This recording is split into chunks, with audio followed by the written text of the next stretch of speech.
आज हम लोग गणेश शंकर विद्यार्थी जी के शहादत दिवस यहाँ कानपुर में मना रहे हैं और ये उनकी मूर्ति है। ये वाटिका उन्हीं के नाम से रखा गया है, गणेश शंकर विद्यार्थी स्मारक है। और इस समय हम लोग के साथ हैं श्री दीपक मालवीय, जो गांधी शांति प्रतिष्ठान के अध्यक्ष हैं, और आपसे निवेदन करेंगे कि कृपया आप अपना विचार रखें कि गणेश शंकर विद्यार्थी जी कौन थे और उनके जीवन और उनकी मृत्यु से आप और हमको क्या संदेश मिलता है। गणेश शंकर विद्यार्थी एक ऐसा नाम है जिसको गांधी जी ने कहा था कि उनकी मौत से मुझे ईर्ष्या होती है। बिल्कुल, कि ऐसी शहादत जो व्यक्ति विचार के लिए शहीद हुआ हो, ऐसे लोग बहुत कम होते हैं जो सूली पर फांसी पे चढ़ते हैं। जी। तो मुझे लगता है गणेश शंकर विद्यार्थी जी ने इस देश की साझी विरासत और साझी संस्कृति, इसके लिए उन्होंने मर मिटने का संकल्प लिया। और जब ऐसे समय जब यहाँ सांप्रदायिक तनाव था, उस समय वो भीड़ में मतलब खतरा मोल लेते हुए अकेले आजकल तो जब संख्या मिल जाती है कि तनाव है तो पुलिस फोर्स के साथ अधिकारी हो चाहे नेता, लेकिन वो व्यक्ति बड़ा विश्वास था उसको ईश्वर पे भी और अपने मनुष्यता पे भी कि इतनी मरी नहीं है। लेकिन यह सिद्ध भी हो गया कि शहादत केवल अपने लिए नहीं होती, कौम के लिए भी होती है और देश के लिए भी होती है। तो वो देश के लिए शहीद हुए। ऐसे गणेश शंकर विद्यार्थी की शहादत को सलाम करते हुए हम सब। ऐसे कौन सी परिस्थिति थी जिसमें उनकी मृत्यु हुई थी? उसका एक तो कारण ये है कि ये जो उन्मादी जो समूह होता है, वो जब सिर चढ़ के बोलता है। आज भी देखें कि मौत जो है कोई घृणा से नहीं कि किसी के साथ व्यक्तिगत झगड़ा है, ये उन्माद है। जब उन्माद पैदा होता है तो फिर धर्म और इंसानियत सब मर जाती है। आज भी मेरा प्रश्न कुछ और है। उनका शहादत हुआ 25 मार्च को, उससे ठीक पहले क्या हुआ था? देखिए, उससे ठीक पहले यहाँ पर जो दंगे जो हुए, लेकिन उसमें उसके पहले भी जो नहीं, भगत सिंह से कुछ जुड़ा है। भगत सिंह से जुड़ा हो सकता है मेरा, लेकिन मानना है कि मेरी जो अभी सूचना है मेरे कि भगत सिंह का उस पर कोई उसमें नहीं। लेकिन भगत सिंह की शहादत दूसरी है। गणेश शंकर की विद्यार्थी देश के साथ दोनों शहीद हुए। वो विचारधारा देश के लिए थी।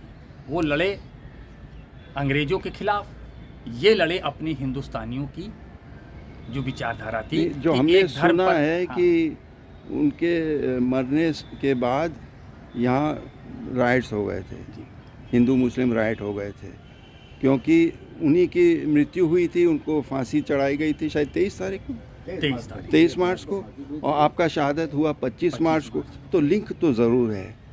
मैं इसको प्रमाण है। उन्होंने दंगा भड़काने की कोशिश की।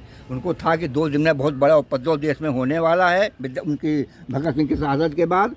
इसलिए उन्होंने कानपुर में सामुदायिक सद्भाव बिगाड़ने, सांप्रदायिकता का तनाव पैदा करने की योजना बनाई। डीएम ने अपने वो सरकारी उस समय थे, उनको जो है एक आदमी वहाँ से मूर्ति के बीच वाले मंदिर से भागा मुसलमानी इलाके में कि यहाँ जो है हिंदू मुस्लिम राइट हो गया, दंगा हो गया। मखनिया बाजार और अंदर नई चौक और कहाँ भागता हुआ, चौबे गोला भागता हुआ। एक आदमी इधर भगा जो है जनरलगंज नौघड़ा और ये चौक तरफ भागते वो लोग जो है उधर गए। इस तरह के माहौल 2 दिन में बिगाड़ा गया। और फिर जो है जब 25 मार्च को जब देश में जो है बिल्कुल मामला पक गया, हिंदू मुस्लिम का दंगा अपने चरम सीमा पर पहुंच गया, तो विद्यार्थी जी के पास 3 लोग गए। एक तो क्या कहते हैं, उनका नाम क्या था, घर गए उनके। तो उन्होंने कहा देखिए, अगर हम मेरे साथ अपने को खपाना हो, बिल्कुल बलिदान करना हो तो चलिए मेरे साथ। विद्यार्थी हमारे साथ में के अवस्थी जी भी हैं, लेकिन वो निकले, गांधीवादी हैं। अवस्थी जी, आपके क्या विचार इस अवसर पे? गणेश शंकर विद्यार्थी को हम जब भी याद करते हैं तो हमें हिंदू मुस्लिम एकता की बात याद आती है, क्योंकि उनको शहादत सिर्फ इस बात के लिए हुई कि वो हिंदू मुस्लिम के बीच में जो झगड़ा पैदा हो गया था उस दिन, उसको शांत कराने के लिए वो पहुँचे थे।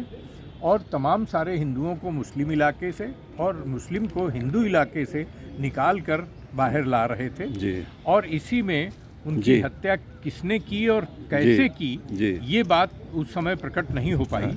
बल्कि उनका लाश कुछ 2-3 दिन लाश बाद उनकी- भी प्राप्त हाँ, हुआ है। 3 दिन के बाद उनकी लाश प्राप्त हुई जो जी। टुकड़ों में थी। वो हाथ मिला था, जी। उसमें गजेंद्र लिखा था, इससे अच्छा। उनकी शिनाख्त हुई। अरे बाप, अच्छा अच्छा अच्छा अच्छा अच्छा। लेकिन ये पत्रकार भी थे, मजदूरों के लिए भी संघर्ष करते थे, उसके बारे में कुछ हल्का बहुत सा। बड़े हाँ, पत्रकार, पत्रकार तो वो पत्रकार के रूप में भारतवर्ष में उनका विशेष नाम है। कई बार जेल गए वो। हाँ, कई बार वो जेल गए। दैनिक प्रताप जो है वो उन्हीं के द्वारा शुरुआत की गई थी, पहले साप्ताहिक के रूप में और बाद जी। में दैनिक के रूप में। अच्छा और दैनिक में वो अखबार इतना मशहूर हो गया जी। था कि आम आदमी जो है वो जी। ढूंढता था उसको पढ़ने के लिए। जी जी एक ऐसी स्थिति भी थी, जी। लेकिन उनके न रहने के बाद जी। उस अखबार को ठीक से नहीं चलाया जा सका, जी, तो वो उसे लोग होता- नहीं चला जी। सके और बाद में बंद हो गया। जी। जगदम्बा भाई जी। तो आप भी पुराने गांधीवादी हैं, हमने आपका परिचय नहीं कराया था, तो उनके शहादत से, उनके जीवन से, उनकी पत्रकारिता से आज इसकी क्या प्रासंगिकता है? आज तो बहुत बड़ी प्राप्त, पहले हम पत्रकारिता को ले लें कि निर्भय निर्भय निष्पक्ष पत्रकारिता जो जी। उन्होंने चालू की थी, जी जी किसानों को मजदूरों को कई जी। बार जेल गए, जी। लेकिन अपनी राय नहीं बदली उन्होंने, जी। सही लिखा जो था।